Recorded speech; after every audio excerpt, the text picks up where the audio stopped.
So sabi po ng isang viewer ko po, so shoutout kay at Mary Grace Makiling. Sabi niya po dito, si Mocha Mocha at may pera or may pera. Sabi kasi ng AI niya may pera. Pero dahil Pinoy tayo, kaya may pera, same lang po. So si Mocha Mocha at si may pera, walang may pera ng may pera. Si may pera, loan up daw. Is kaparehas daw ni Mocha Mocha. Which is in this video, pag-uusapan natin at sisilipin natin muli itong si may pera loan up. This is not the first time po na ma-feature ko si my pera loan up. So nakapag-try na po ako dito kay my pera loan a few months ago. Na-approve po ako dyan ng 2,000 pesos for 7 days to pay. Kaya this time, babalikan ko si my pera loan up dahil nga naman guys, patuloy pa rin namamayagpag si ate girl kaka-promote itong my pera loan up. And FYI, itong si ate girl na nagpo-promote ng my pera loan up, siya din po ang nagpo-promote kay Mocha Mocha. Actually, ang tagal niya na kay Mocha Mocha. Pero sabi niya sa ads niya, so 100,000 pesos daw, yung pwede nating utangin dito kay my pera loan up. Sabi din ni ate girl dito na safe and reliable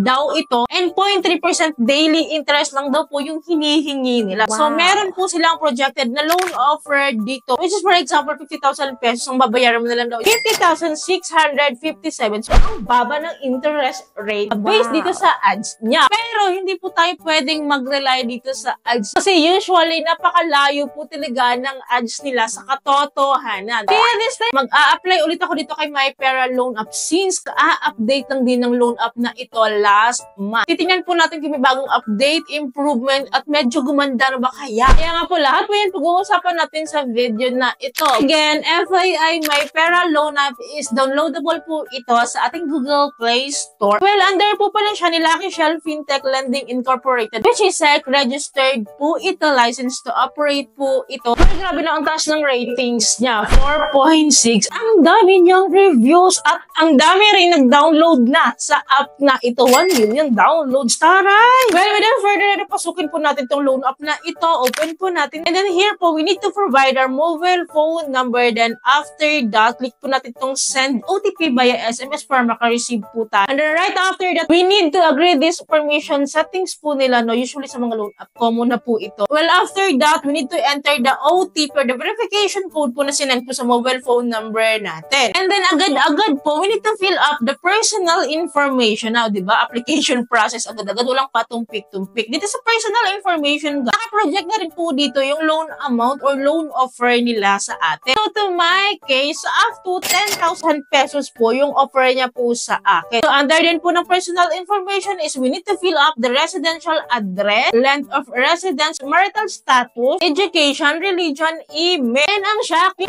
Facebook. So, here po sa Facebook, wala naman siyang nire-require na links, no? Or full name or account name. So, wala siyang nire-require. Nakalagay dito na Facebook. So, we can fill up na lang dito like NA or none. So, after filling up the personal information, so, click po natin itong submit. And then, sa second step ng application process is they require po our emergency contacts or the contact reference or the character reference. So, dalawa lang po yung hinihingi po nila dito at kukunin po natin ito sa ating phone book list. And then, sa third step po is the job information. So, dito po sa job information, of course, it talks about our industry, company name, phone number, optional naman, and then the payday, monthly income, working years. Then, right after filling up, so move on tayo for the next step, which is the identity verification. Dito po, we need to provide our ID details here. So, ito nga po pala yung mga IDs po na nire-require nila po. Isa lang po dito ang piliin natin. So, hindi ko po pinili dito yung recommended ID type. So, dito po ako sa other option. Then, right after po, ma-provide po natin photo of our ID, then yung ating ID details. Kapag na-fill up na po natin yung info ng ating ID. So, dito tayo sa baba, which is the facial verification. Selfie po tayo dito. And then, i-submit po natin. Then, after that, is the last part of our application process, which is a receiving account.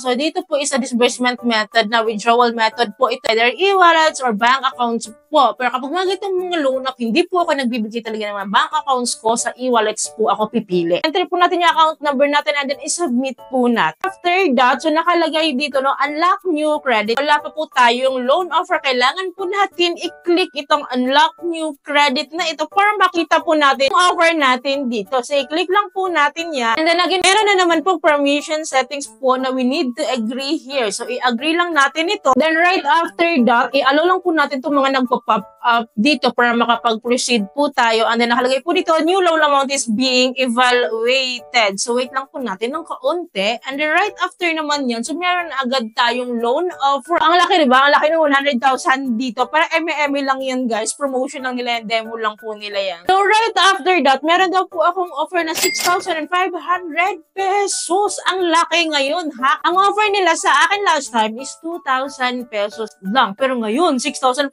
pesos na. So remember, kanina sa application process, hindi ko pinrovide yung aking Facebook account, ha? Nag-NA tayo dyan, nag-NAN tayo dyan. Then sa ID type ko, hindi po ako pumili dyan ng mga recommended ID type. Pumili po ako ng other option. Still, meron akong ganitong offer na 6,500 pesos. Pero hindi po tayo natatapos dito kasi ito na po yung pinaka-exciting part na makita at malaman po natin yung kanilang interest rate sa atin, yung breakdown of fees. Kasi ito talaga yun. So in fairness naman, kay My Pera Loan Up, no? So pa 15 days na po siya ngayon. So last time na nakapag-try po ako dito is 7 days to pay lang. In fairness, nagbago siya, guys. So yung receiving amount ko daw is 6,500 pesos. Ito na lang pala yung marireceive ko. Dito po, yung interest rate ko po is 390. Yung service fee ko is 1,755. Pero mas bongga talaga ang fee po ni management fee, which is 1,950. Grabe ang tataas nito. So computin natin yung mga fees and interest rates niyan. So 390 plus 1,755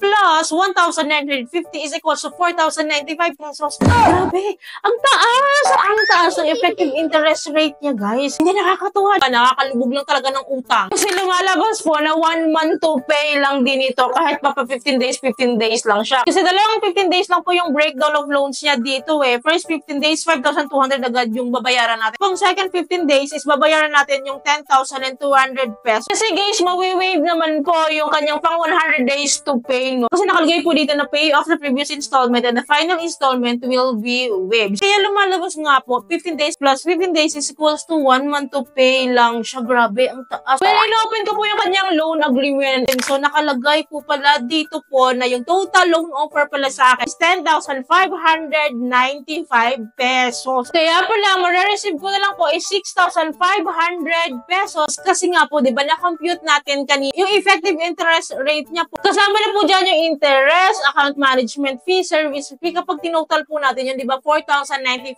pesos. Ngayon, kung yung 4,095 pesos, ima-minus po natin sa 10,595 pesos, is equals to 6,500 pesos. Yun na po yung malinis na matatanggap natin. Pero grabe. Grabe ang effective interest rate nila. Babayaran natin for 1 month to pay. So, as I computed po, lumalabas po na 38.65% po yung kanilang effective interest rate for that whole loan offer niya po sa akin. Kasi mataas kasi yung loan offer. Kaya mataas din po kanyang effective interest rate. So if you're going to ask me, kung ikakumpara ko siya kay Mocha, kasi para silang loan shark.